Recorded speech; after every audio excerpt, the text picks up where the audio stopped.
I'm Frank Proto, professional chef and culinary instructor, and today I'm going to show you the best way to make steak, Frank style. We're talking how to go from a sad, gray, flabby piece of meat to a perfectly seasoned, perfectly cooked, happy piece of steak. This is Steak 101. My perfect steak is a really nice marbled piece of meat with some fat in it. It's seasoned and crusty on the outside, and it's soft and juicy in the middle. There's two secrets to getting your steak right: seasoning it properly, and then cooking it to the proper temperature. Well, I want you to take a second, relax, be patient, season your meat right, and you're gonna get it right. In front of me, I have a beautifully marbled New York strip steak that's cut to about 1.5 inches. This cut and this size is where you're gonna get the maximum amount of juicy inside and crunchy outside. You're not gonna find that in the shrink wrap, in the shelf, or in the cooler. You have to go to the butcher and ask them to cut it this size. Most butchers will not charge you extra to custom cut it for you. Before we cook this, we wanna season it, and I'm gonna show you what I feel is proper seasoning. I like to start out with salt and pepper. I go light on the pepper. You'll notice that I'm seasoning high up. When I season higher, I get a better dispersion of the pepper. Don't forget the top and the sides of your steak, please. I like to go light on the pepper because it tends to burn, so I'm not gonna put too much on. I just want a little bit of that flavor there. And then I have kosher salt here. People will say use table salt. I think that that's horrible.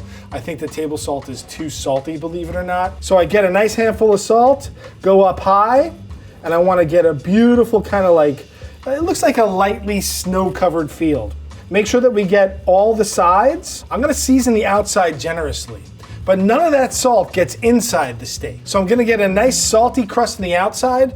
The inside is basically unseasoned. So when I take that bite of the crusty outside and the juicy inside, and it mixes in my mouth, the seasoning turns out perfect. It's not gonna be salty. I tend to be a minimalist when it comes to seasoning my steak. I don't really do any rubs or marinades with my steak. For me, I spent the money on the steak, I wanna taste the meat. Steak is seasoned, it's time to cook. I have a cast iron pan here, and I have it on medium heat. I am making sure I have everything I need within arm's reach. There's a lot of differing opinions about what temperature the steak should be when you put it in the pan. I feel like if I let my steak sit out for 15-20 minutes before I cook it, that's the perfect amount of time. Once we start cooking the steak, everything happens quickly. I have a little vegetable oil in my pan. I'm letting it heat up in medium-high heat. And then I'm gonna wait until I start to see little wisps of smoke, and then I can put my steak in the pan. You can use cast iron, you can use stainless steel, it's all up to you. The only thing that's gonna change is the amount of heat that you have on the pan. My steak has been sitting over here. If there's any moisture there, I like to get it off of the steak. Moisture is the enemy of browning. I'm gonna drop it in the pan away from me so I don't get splattered with oil. I see smoke here, and that's okay. I just don't want to see billowing smoke. If I start to see the smoke like really getting and overtaking the room, I have to control my temperature, lower my heat. And all I really want to do is start to get this caramelized on the one side. Most novice cooks start to get nervous. They start moving things around. Take your time. It's going to take at least 3 or 4 minutes on one side. After a few minutes, if you want to check on your progress, you can always just lift it lightly and see where you're going. We really don't have any color yet, so I let it go and get some color on it. The only thing I might do is move it around in the fat so that the fat is touching the bottom of the steak so that we get nice browning on that side. It's good 3 or 4 minutes on this side. One thing that most people neglect is this nice fatty side, and that fat cap has a lot of flavor. But you don't want to eat fat that is not cooked enough. You want the fat to kind of get crispy, because fat that's just warm is like chewing fatty beef bubble gum, and you don't want that. I'm just gonna hold it on the fat cap side before I put it down on the opposite side. If you look at this side of the steak, it has a nice brown crust, it's not burned, and that salty crust is what's gonna make our steak delicious. And at this point, while the steak is cooking, I can get my aromatics ready. I just get maybe 2 or 3 cloves of garlic. And this is what you see chefs do in the restaurants. I just want to break the garlic so that we get some of that garlic scent. It adds flavor, but it doesn't overpower it. I have some sprigs of thyme. The butter goes in the pan now. The reason we don't add the butter at the beginning is because it'll totally burn, and it'll be black butter, not brown butter. Brown butter has really nice flavor. I'm gonna lower it to a medium heat, start taking my butter, and start basting my steak. Sometimes you'll see there's bald spots or light spots on your steak based in that spot. That's what this is for. Not only for flavor, but it's gonna aid in browning on those bald spots. It smells delicious. My butter is nice and foamy. You'll see that I'm tilting my pan. My steak is not sitting in the butter. The butter is down at the bottom and I just baste as I go. You can see that my steak is nice and golden brown, and that's what I want. I'm gonna tempt my steak now. A lot of people will complain, you should never stick meat with anything sharp. All the juices are gonna flow out. As a great man once said, it's a steak, not a balloon. A couple of pokes with a thermometer is not gonna ruin our steak. Right now at the center point, we're at about 100 degrees. And you'll notice that when I take a temp, I'm not taking it on the ends, I'm taking it right in the center of the steak.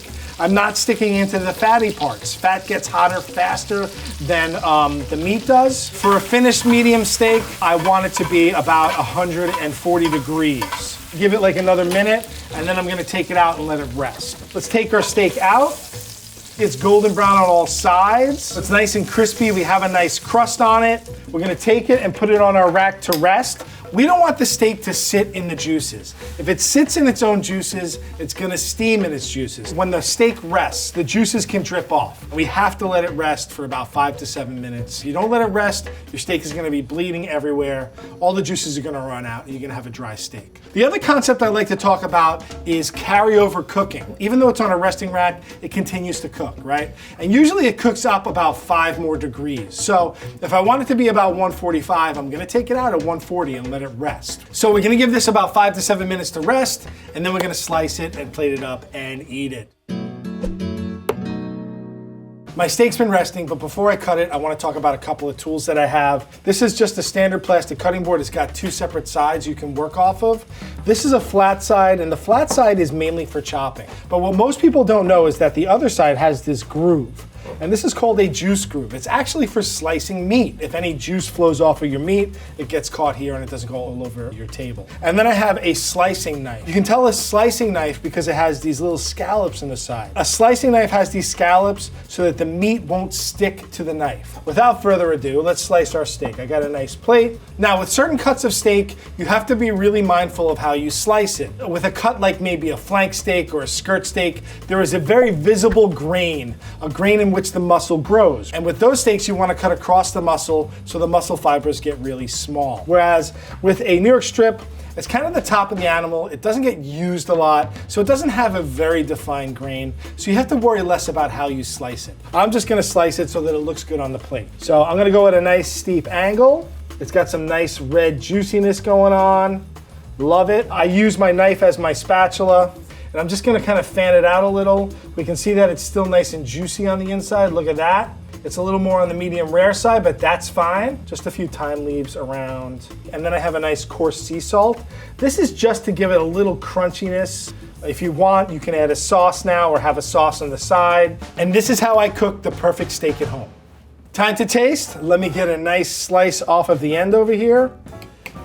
It cuts super easy. It's juicy on the inside, but it's got that really nice salty crust on the outside. Because I cooked it medium, it has a nice chew to it. It's not rubbery, it's not bouncy. I'm not sitting there for a half hour trying to get through it. Cooking steak can be intimidating, but with proper technique and practice, you can be just like a restaurant chef.